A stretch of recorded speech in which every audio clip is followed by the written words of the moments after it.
Nama Ketua PKB Muhaimin Iskandar atau Caimin menjadi sorotan usai dideklarasikan sebagai cawapres Anies Baswedan pada Sabtu 2 September 2023. Namun belum juga genap sehari diumumkan sebagai cawapres, kini Caimin diterpa skandal korupsi.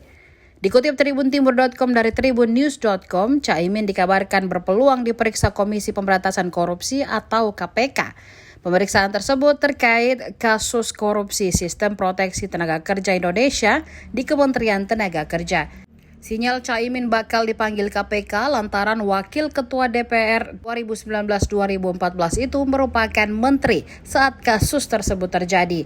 Diketahui Caimin saat itu menjabat sebagai Menaker periode 2009-2014 di era Presiden Susilo Bambang Yudhoyono atau SBY. PLT Deputi Penindakan dan Eksekutif KPK Asep Guntur Rahayu mengatakan bahwa opsi pemanggilan ini timbul karena kasus dugaan korupsi terjadi selama masa jabatan Caimin sebagai Menteri Tenaga Kerja. Tidak hanya itu, Asep juga menekankan bahwa opsi pemanggilan tidak hanya terbatas pada Caimin saja, melainkan juga dapat dialamatkan kepada semua pejabat yang bertugas di lingkungan Kemenaker pada saat terjadinya dugaan tindak pidana korupsi. KPK telah menetapkan 3 orang tersangka dalam kasus penyidikan kasus dugaan korupsi pengadaan Sistem Proteksi Tenaga Kerja Indonesia di Kemenaker 2012. Ali Fikri, Kepala Bagian Pemberitaan KPK, juga mengonfirmasi bahwa tersangka terdiri dari 2 aparatur sipil negara atau ASN dan 1 pihak swasta. Meski begitu, penyidik KPK masih dalam proses pengumpulan alat bukti serta pemeriksaan saksi-saksi terkait perkara tersebut. Mereka juga menduga adanya kerugian negara yang timbul dari kasus dugaan korupsi tersebut.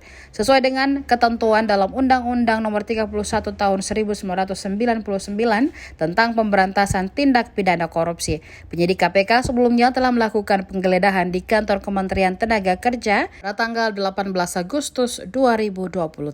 Meski detail temuan dan penggeledahan tersebut belum diungkapkan secara rinci oleh KPK, Ali Fikri mengatakan bahwa pihaknya masih terus melakukan penyelidikan atas kasus tersebut. Nah ini kan, gini, di Kemenaker itu terkait dengan sistem proteksi TKI ya. Saat ini kan masih terus berjalan ya, pemeriksaan saksi masih dilakukan.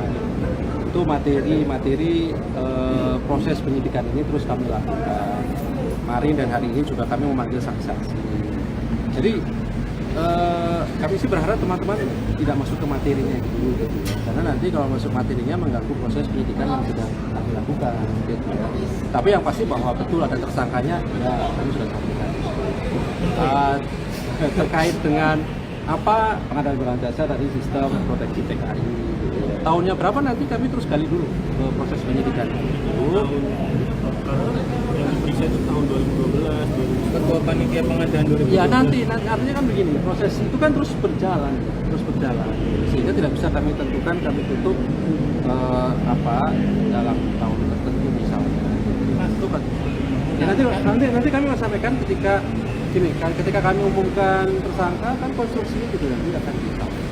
Hari ini kan di periksaan Suciwati itu yang merupakan ketua dari lelang yang menyatakan bahwa sebenarnya ada perintah untuk menunjuk beberapa perusahaan dan itu terjadi di area tahun 2015. Nah itu apa materi pemeriksaan, apa memang dikonfirmasi sebagai adanya penunjukan sebuah perusahaan dalam pengadaan proteksi TKI? Ya, jadi kan begini ya, pengadaan barang dan jasa itu kan pasal 2, pasal 3. Unsurnya kan setiap orang melawan hukum, menguntungkan dirinya dan orang lain, sehingga menimbulkan kerugian keuangan. Jadi dari 4 unsur itulah yang digali dari setiap saksi. Itu kami pastikan, tidak akan lepas dari itu. Ketika saksi panggil, apakah tahu proses pengadaan barang dan jasa, apa dasarnya, mekanisme seperti apa, apakah sesuai dengan aturan hukum tidak, ya itu yang didalami gitu ya. Nah itu jadi ya semua saksi pasti akan arahnya ke sana yang akan didalami karena ini kan berkaitan dengan pengadaan barang dan pengadaan itu bau-bau buron. Yang pasti ketika naik proses penyidikan maka unsurnya terpenuhi, setidaknya sebagai bukti permulaannya adalah setiap orangnya terpenuhi, melawan hukumnya ada, merugikan keuangan negaranya ada. menguntungkan dirinya ataupun orang lain itu ada. Nah itu Mas Mario, sehingga itu yang menjadi dasar kami melanjutkan proses penyidikan yang sedang kami lakukan. Ini kan sudah cukup banyak saksi yang dikonfirmasi terkait pengadaan Iya. proteksi TKI di Kemenaker. Iya. Ada kemungkinan nggak untuk memanggil pengguna anggaran yang bertanggung jawab dalam mengucurkan pengadaan tersebut? Iya, jadi kan begini, membuktikan unsur-unsur pasal itu pasti dari dulu kan juga yang akan dikonfirmasi sebagai saksi, sehingga menjadi utuh sebuah satu konstruksi pengadaan barang dan jasa. Itu prinsipnya seperti itu, Mas Mado. Jadi tidak kemudian hanya berdasarkan informasi dari panitianya saja misalnya, tetapi dari proses-proses awal sampai akhir itu pasti nanti akan didalami dan ditanyakan pada saksi dipanggil oleh tim penyidik. Tapi sekali lagi materinya tidak akan pernah kami sampaikan karena sekali lagi itu mengganggu proses. Ya.